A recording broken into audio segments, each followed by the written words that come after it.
Ümumiyyətlə insan varlıq aləminin ən üstün varlığıdır, şahı sayılır və insanın da üstünlüyü bir insana imtiyaz verildisə o məsuliyyətdir. Mən hesab edirəm ki, insan bütün təbiət qarşısında məsuliyyət daşıyır.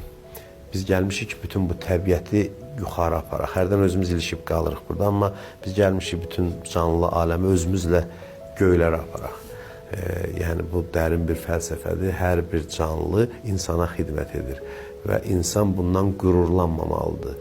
Ətraf mühitə borclu olduğunu bilməlidir. O cümlədən də heyvanlara, canlılara. Mən bir alimin həyatında oxumuşdum. Deyir ki, sizdə necə oldu ki, mənəvi bir dəyişiklik yarandı içinizdə. Özü bir məqam sahibidir, irfan sahibi, Allah övliyalarından olan alimlərdəndir. Deyir ki, mən qarlı, soyuq bir qış günündə evə ciyər alıb gətirirdim. Gördüm ki, qardı bir it balalarıyla qalıb küçədə, hiss elədim ki, acdılar. Əlimdə olan o ciyəri verdim o heyvanlara. Ondan sonra gördüm ki, bəsirət gözüm açıldı. Daxilimdə bir mənəvi dəyişiklik yarandı. Digər bir alim deyir ki, xutbə oxumağa gedirdim məscidə. Gördüm ki, bəli, bir it idi deyir, qalmışdı yağışın altında. Mən deyir, əbamı çıxartdım, dayandım yağışın qarşısında. Xutbəyə də gedib çatmadım.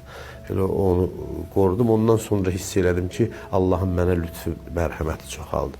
Yəni doğrudan da insanın insanlığı canlı varlıqlara qarşı sevgisi ilə özünü büruzə verir və mən də çox belə deyim də özümdən asılı olmayaraq ümumiyyətlə istənilən canlıya özümdə bir daxilimdə bir mərhəmət hissi var və yəni onları o hissi özümdə hiss edirəm, yəni bütün canlı aləm, o cümlədən heyvanlara qarşı.